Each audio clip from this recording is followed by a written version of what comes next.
Amid the thunderous roar of engines and the gleaming trophies of world champions, MotoGP is far more than mere racing. It is a dramatic stage forged by fierce rivalries, heroic moments, and, at times, old wounds that refuse to heal. On the Sepang circuit, a track that harbours sweet memories of triumphs and heart-wrenching tragedies, tension suddenly erupted, not from on-track battles, but from the silver screen. Pecco Bagnaia, the lead rider for the factory Ducati team, recently unleashed a stinging critique aimed straight at the heart of the championship's promoter, Dorna Sports. His grievance was not about technical regulations or tyre performance, but rather ethics, sensitivity, and the timing of a documentary release. Pecco, now the fresh face of Italian dominance in the Premier class, felt compelled to speak out. He questioned the decision to resurrect the Sepang Clash, the bitter feud between his mentor, Valentino Rossi, and eternal rival, Marc Marquez, through a documentary film. In his view, this move was not merely unwise, but a glaring lack of sensitivity at a pivotal moment in the racing calendar, on the very same circuit, and perilously close to the commemoration of a far greater tragedy. This was the moment when a champion motorcycle racer demonstrated that his role extends beyond the checkered flag. He is a guardian of morality and ethics in the sport he holds so dear. As ever, don't forget to like the video and subscribe to our channel. Your support means the world to us in continuing to deliver the latest MotoGP news. Francesco Bagnaia's statement came amid the emotionally charged atmosphere of the Malaysian Grand Prix, a weekend always laden with sentiment. For Pecco, this year's Sepang round felt burdened by two deeply sensitive issues: a serious accident in the Moto3 class and the release of a documentary about the most divisive incident in modern MotoGP history. In many respects, the riders possess a sensitivity that those making certain decisions simply do not, declared Bagnaia firmly, voicing his feelings about the choice to press on with the Moto3 schedule after two riders, Jose Antonio Rueda and Noah Detweiler, were involved in a horrific crash. He believed those in charge lacked the empathy to recognise when such traumatic incidents become an overwhelming psychological burden for the competitors to carry on. Yet his criticismings did not end there. Bagnaia drew a parallel between this insensitivity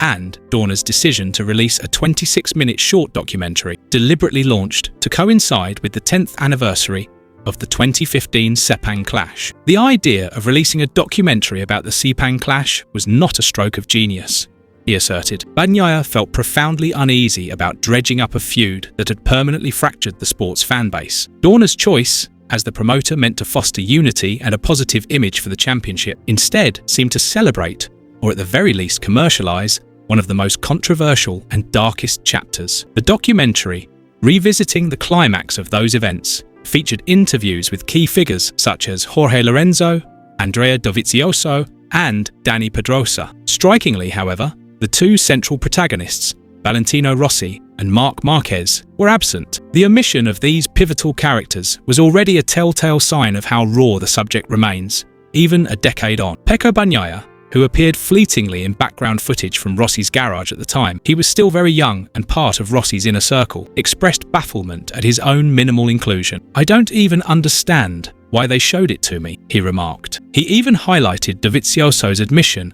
of remembering nothing about the incident, underscoring how Dorna's attempt at a comprehensive narrative felt forced and inauthentic. At the core of Bagnaia's discomfort lay the issue of timing. His critique of the documentary's release carried a far deeper moral dimension, tied to the tragedy that haunts the Sepang circuit. "I think some roles were portrayed in a rather skewed way. I don't want to dwell on the topic, but releasing it on the anniversary of Marco Simoncelli's death is a bit odd," added the Turin-born rider. Marco Simoncelli, the beloved and iconic racer, lost his life in a fatal accident at Sepang on the 23rd of October 2011. The documentary's release date, falling perilously close to, or even coinciding with, the solemn remembrance of Simoncelli's passing, became an unforgivable sore point for Bagnaia and much of the MotoGP community. For the racing fraternity, Sepang is a circuit heavy with historical weight, reviving the acrimonious clash and the fan-base schism, fundamentally negative energy and online vitriol, at a time and place meant for reflection and tribute to a fallen hero,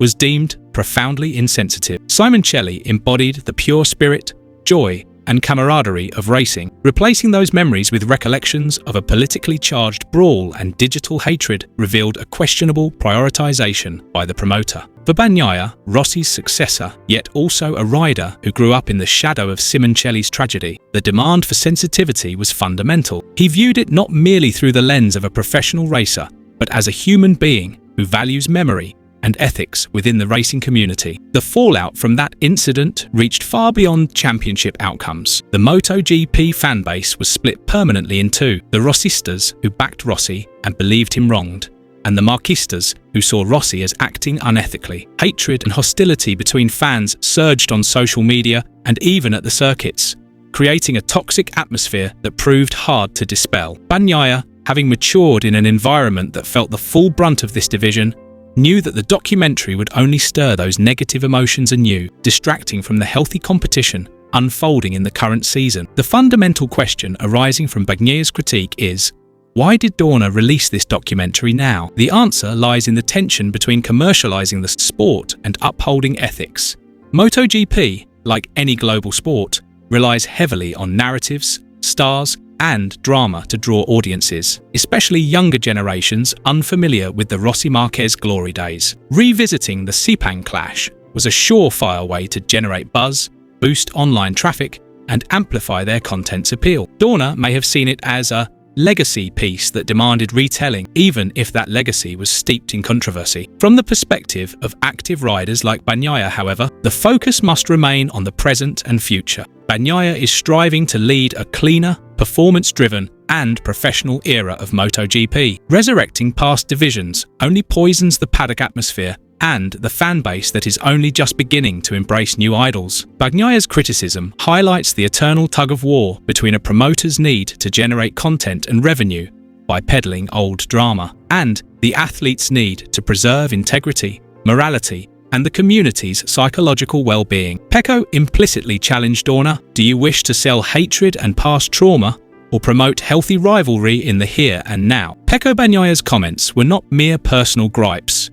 He leveraged his platform as a two-time MotoGP world champion to voice what many other riders likely feel, especially those in the paddock who witnessed the fallout firsthand. As Valentino Rossi's protégé, Bagnaia occupied a unique position. He could have stayed silent or even endorsed the documentary given its ties to his mentor. Instead, he chose professionalism and ethics. His stance positioned him not only as the fastest rider on the planet, but as a moral compass for the championship. He implied that it is high time MotoGP moved forward. The era of personal vendettas that ignited passions may be over. What the championship needs now is an image of professionalism, safety, and respect, rather than raking over old wounds that tore the racing community asunder. What do you think? Drop it in the comments. Thanks for watching. See you next time.